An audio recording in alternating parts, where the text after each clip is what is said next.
Doctor, എന്താണ് ഈ allergy?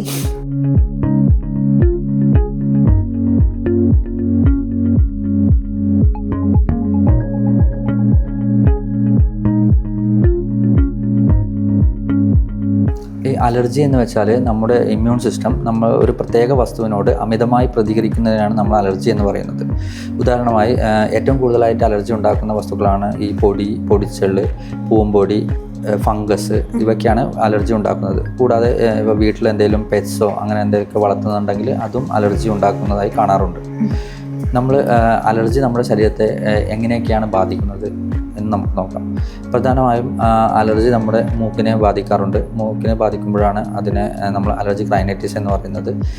നമ്മൾ ലങ്സിനെ ബാധിക്കും. അത് ഒരു അലർജിക് ആസ്മ പോലെയും കാണാറുണ്ട്. ഒരു ENT പോയിന്റ് ഓഫ് വ്യൂവിൽ ഡോക്ടർ അലർജി എങ്ങനെയാണ് നോക്കിക്കാണുന്നത്? നമുക്ക് പ്രധാനമായിട്ടും അലർജി എന്ന് പറയുമ്പോൾ കണ്ടുവരുന്ന രോഗലക്ഷണം മൂക്ക് ചൊറിച്ചൽ, മൂക്കൊലിപ്പ്, അമിതമായിട്ടുള്ള തുമ്മൽ തുടങ്ങിയവയാണ് പ്രധാനമായിട്ടും കണ്ടുവരുന്നത്. അപ്പം ഒരുപാട് കാലം അലർജി ഉള്ള ഒരാൾക്ക് ഈ സിംറ്റംസ് ഉള്ളതുകൊണ്ട്, പ്രത്യേകിച്ച് തുമ്മലൊക്കെ ഉള്ളതുകൊണ്ട് മൂക്കിൻ്റെ ഉള്ളിലെ ലൈനിങ് ആയ മ്യൂക്കോസയിൽ ചില മാറ്റങ്ങൾ സംഭവിക്കാം.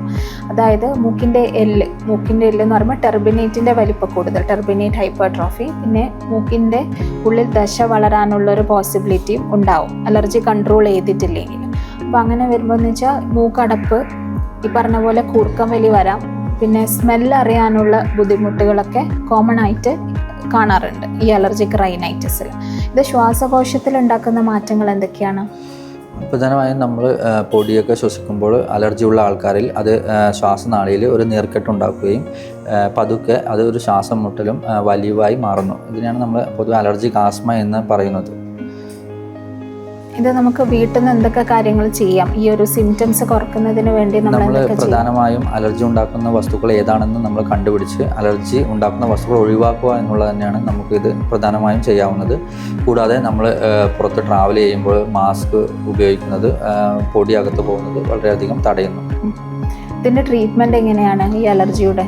പ്രധാനമായും അലർജിയുടെ ട്രീറ്റ്മെൻറ്റ് എന്ന് വെച്ചാൽ ഇപ്പോൾ അലർജിക് ആസ്മയാണെങ്കിൽ പ്രധാനമായും നമ്മൾ ഇൻഹേലറുകളാണ് ഉപയോഗിക്കുന്നത്. കൂടാതെ നമ്മൾ അലർജി ഉണ്ടാക്കുന്ന വസ്തുക്കൾ ഒഴിവാക്കാൻ പറയുന്നു. അതിൻ്റെ കൂടെ ഇമ്മ്യൂണോതെറാപ്പി പോലുള്ള നൂതന ചികിത്സാ രീതികളും ഇതിന് ഫലവത്താണ്.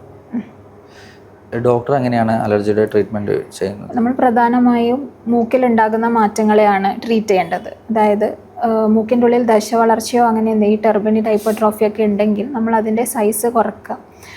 Nasal spray, steroid nasal sprays വഴി അതിൻ്റെ ട്രീറ്റ്മെൻറ്റ് എടുക്കാവുന്നതാണ്. പിന്നെ ആൻറ്റി ഹിസ്റ്റമീൻസ് പോലുള്ള മരുന്നുകൾ കൊടുക്കാം. പിന്നെ ഈ പറഞ്ഞ പോലെ അലർജി എക്സ്പോഷർ മാക്സിമം കുറക്കുക, മാസ്ക് ഉപയോഗിക്കുക. പിന്നെ ഇതുപോലെ തന്നെ വീട്ടിലാണെങ്കിൽ നമ്മൾ കോമൺലി ഡസ്റ്റ് എക്സ്പോഷർ വരുന്നത് റൂമിൽ തന്നെയാണ്. ഇൻഡോർ അലർജി ആണല്ലോ ഏറ്റവും കോമൺ ആയിട്ട് കാണുന്നത്.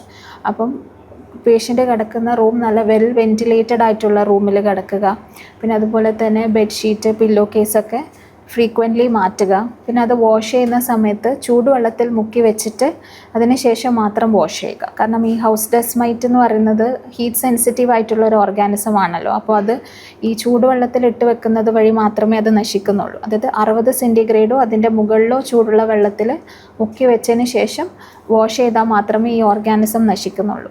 ഇതേപോലെ തന്നെ അനാവശ്യമായിട്ടുള്ള കാർപ്പറ്റ്സ്, കേർട്ടൻസൊക്കെ ഒഴിവാക്കാൻ ശ്രദ്ധിക്കുക. ഏറ്റവും സിമ്പിൾ ആയിട്ടുള്ളതും നമുക്ക് ഇടയ്ക്ക് വാഷ് ചെയ്യാൻ പറ്റുന്ന രീതിയിലുള്ള കേർട്ടൻസോ കാർപ്പറ്റ്സോ യൂസ് ചെയ്താൽ മതി. ഇതൊക്കെയാണ് പ്രധാനമായിട്ടും നമ്മൾ അലർജി അവോയ്ഡൻസിൽ ചെയ്യുന്നത് എക്സ്പോഷറിൽ.